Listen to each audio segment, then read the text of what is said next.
자, 본격적인 얘기를 시작하기 전에 예. 제가 좀 감히 몇 예. 가지 이렇게 부탁을 드리는 게 있잖아요. 예, 그렇습니다. 네. 벤처캐피탈 결성 현황, 그다음에 예. 코스닥 시장 추이 예. 어떤 연관성이 있는지 한번 좀 일단 먼저 요새 벤처캐피탈 업계 분위기라든가 동향 어떤지 좀 설명 좀 부탁드리겠습니다. 예, 오늘은 먼저 최근 벤처캐피탈 시장에서의 펀드 조성 추이를 살펴보겠습니다. 지난해 벤처캐피탈 시장에서는 총 1조 5,938억 원 규모의 투자 조합이 결성됐는데요. 전년 대비 1,830억 원 가량 증가한 수치입니다. 2003년 6,586억 원 규모에서 꾸준히 증가를 해왔는데요. 이래서 업계에서는 2010년을 제2의 벤처붐이라고도 평가했었습니다. 네. 투자 조합 규모는 크게 늘어났지만 코스닥 시장에 상장되는 기업 수 증가는 좀 제한적인 모습을 보여줬는데요. 지난해 76개 기업이 IPO에 성공했습니다. 이는 9,626억 원 규모의 조합이 결성됐던 2007년 수준과 큰 차이가 없습니다. 오히려 벤처캐피탈이 투자한 기업들이 IPO에 성공한 개수는 줄어든 모습이었습니다. 네. 최근 몇 년간 IPO의 수는 절대적인 수치는 증가를 했지만 이것이 조합 결성 금액 증가 수준을 따라가지는 못한 것으로 분석되고 있습니다.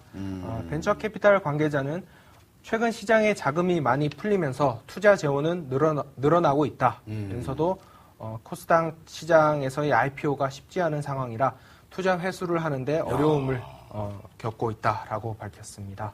그러니까 돈은 많은데 예. 확실하게 좀 투자할 만한 매력적인 대상을 찾기가 좀 어렵고 예. 또 투자를 했다 하더라도 코스닥 시장이 상당히 좀 침체를 지금 코스닥 시장이 473.38 이 옛날로 치면요 47. 그렇죠. 이게 지금 10배 뻥치기 한 게 473이거든요. 그렇습니다. 네. 자, 이 코스닥 시장이 이렇게 침체를 보이면서 엑시트하기가 정말 어렵다. 쉽지 않다. 자금을 예. 투자한 자금을 회수하기 어렵다. 예. 이게 벤처캐피탈 업계의 어떤 고민, 예. 네, 어려움 어려움이죠. 아니겠습니까? 예. 자, 오동혁 기자는 지난번에 예. 또 하나 이제 미션을 받았죠. 네, 우리가. 에비타 예. 오동혁 하면 또 에비타인데 더 어려운 거를 예. 제가 먼저 얘기한 게 아니라 알겠습니다. 저 오동혁 기자가 먼저 얘기를 했으니까 제가 듣다가 참 이해가 안 된다 해가지고 부탁을 드린 거지 않습니까? 예, 그렇습니다. 그러니까 다음부터는 알아서 좀 쉽게 써주세요. 예. 네. 자, 지난번 때는 기업의 현금 흐름 지표인 NCF, FCF 예. 상당히 어려운 얘기를 했습니다. 예. 자, 좀 쉽게 설명을 할 수 있을지 한번. 예. 자, 어려우면 또 알죠? 예. 네, 자, 한번 좀 부탁드리겠습니다. 어려운 설명 시작하겠습니다. 네. 예. 시간이 예. 많지 않아가지고 예. 짧은 시간을 쉽게 해야 된다는 그런 또 어려움도 있어요. 알겠습니다. 네. 예. 현금 방송 쉽지 않습니다. 흐름표는 기업의 실질적인 네. 재무 여력을 살펴볼 수 있는 자료인데요. 시청자 여러분들께서 주식 투자를 하실 때도 한 번씩 참고하실 필요가 있다고 생각합니다. 야. 회계상에는 이익이 많이 나더라도 실제로 현금 흐름이 좋지 않을 경우 회사는 쉽게 유동성 위험에 빠질 수 있는데요. 그렇죠. 이런 점을 생각하면 현금 흐름표를 좀 관심 있게 지켜볼 현금 필요가 흐름표. 있습니다. 네. 예. 먼저 총 영업활동 현금 흐름 CF는요. 네. 단기 순이익에 비현금 비용을 더하고 비현금 수익을 뺀 지표입니다. 실제적으로 총 영업활동 현금 흐름을 나타낸 지표이고요. 순영업활동 현금 흐름 NCF는요. 영업활동으로 인한 현금 흐름을 나타내는 지표입니다. 네. 쉽게 말해서 CF에서 운전자본 투자를 뺀 거. 예, 운전자본 투자는 매출채권 마이너스 매입채무 플러스 재고자산이 되겠죠. 네. 예. 마지막으로 FCF는 NCF의 자본적 지출과 배당금을 뺀 수치입니다. 자본적 지출은 쉽게 말해서 설비 투자 비용 정도로 생각하시면 되고요. 네. 예.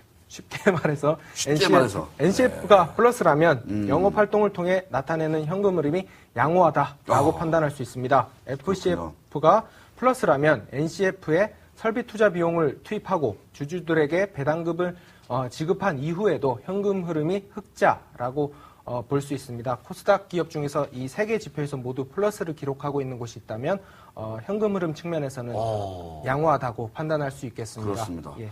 NCF와 더불어서 FCF.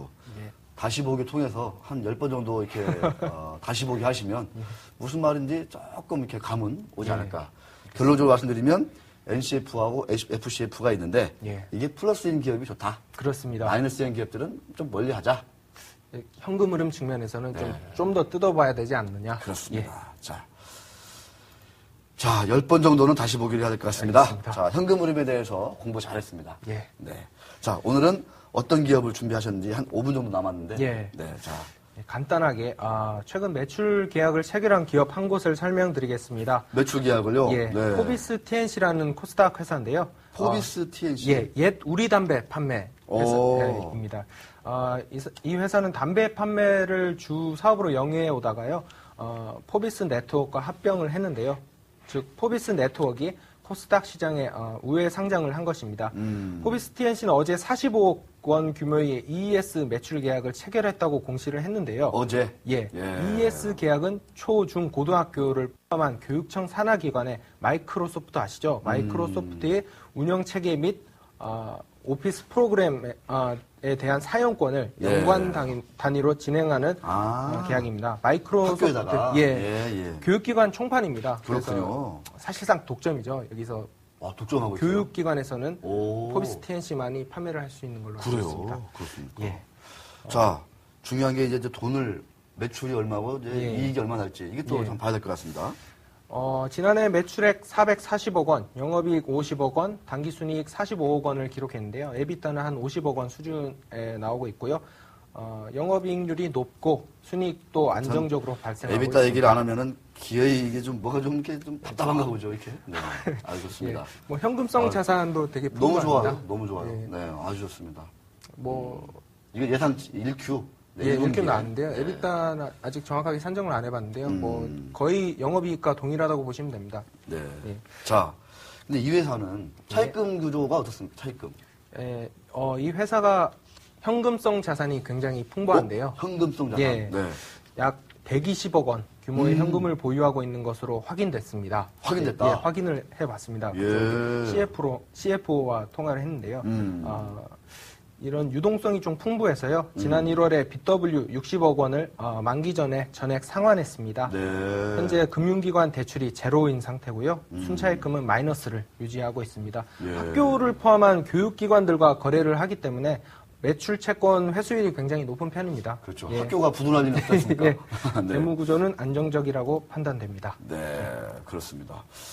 금융기관 대출이 제로다. 야, 예. 이런 기업들이 좀 흔치는 않은데. 흔치 않죠. 순차입금이 마이너스. 그렇죠. 네. 이자 수익을 벌고 있는 거죠. 돈을 빌려주고 있다. 이렇게 그렇습니다. 보면 되겠군요. 예. 네. 돈을 빌리는 회사가 아니라 돈을 빌려주는 그렇습니다. 제조회사다. 예. 좀 쉽지 않습니다. 네, 네. 상당히 드문 회사인데. 자, 주가 흐름이 어떻고, 왜 뜬금없이 이 포비스 TNC라는 회사를 이렇게 소개하게 됐는지.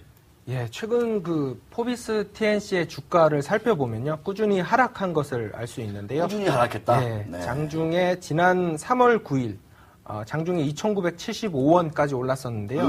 이 주가가 왜 이래요, 이거? 예, 이후 꾸준히 하락해서 1,400원 수준을 유지하고 있습니다. 꾸준히 하락한 게 아니라 아주 그냥, 네. 폭락을 한 거죠. 네, 그래서 심하게 하락했네요. 예, 제가 네. 좀 살펴보고 주변에 좀 조언도 많이 구했는데요. 네. 주가 하락할 만한 사실 특별한 이유는 없는 상황입니다. 아. 예, 회사 고위 관계자들조차 이 주가 네. 하락 이유를 잘 알지 못하고 있는데요. 그러니까 오늘 이 회사를 얘기하는 이유는 주가가 많이 하락했는데 주가가 하락할 만한 사유가 딱히 없더라. 예, 그겁니까? 살펴보니까 잘 없더라고요. 네. 그래서 네, 좋습니다. 안정적으로 매출은 발생을 하는데 네. 예, 한번 현금 흐름도 아주 좋고. 예, 현금도 보유현금도 많고, 많고. 예, 자, 그래도 뭔가 좀 IR 같은 게 조금 소홀한 거나 좀, 예. 좀 그런 건 아닌가 좀 싶습니다. 어떻습니까? 사실- 회사의 마인드는. 사실 그 회사 내부적으로도 그런 것을 가장 큰 문제로 지적하는 것 같습니다. 마이크로소프트가 총판이지 않습니까? 마이크로소프트가 이렇게 최대한 외부로 노출되는 것을 좀 싫어하거든요. 그래서 그렇군요. IR이나 PR을 할 때 눈치를 좀 보는 게 있는 것 같습니다. 네, IR과 PR이 부족한 것 아니냐. 예. 네, 아주 재미난 슈퍼가 지나갔습니다. 자, 그러면은 예. 우리 오동훈 기자가 볼 때 지금의 주가 하락이 큰 이유가 없다 그러면 좀 뭔가 좀 반전의 모멘텀이랄까 계기가 있어야 될 것 같은데 회사 예. 측에서 좀 뭔가 좀 대책이 있나요? 회사 측에서는 뭐 최근 계속 매출액은 꾸준히 상승할 것 오. 같고요. 이게 1년 단위의 그 수주를 미리 받아서 매출 계약을 해버리기 때문에요. 대략적인 매출액 목표가 나오는데 지난해보다는 우선 매출액이 증가할 것으로 판단되고 있고요. 네. 예, 마이크로소프트가 계속 가격을 올리기 때문에요. 예. 네, 가격을 계속 올리기 때문에. 예. 네. 그래서 매출이나 영업이익은 향후 안정적이다. 예, 안정적일 것으로 예상됩니다. 네, 주가는 근데 큰 사유 없이 반토막 났다. 예, 많이 빠졌습니다. 네, 그래서 좀 관심이 필요하다. 한번 지켜볼 필요가 있지 않느냐. 알겠습니다. 자, 오늘 수고하셨습니다. 네, 감사합니다. 네, NC.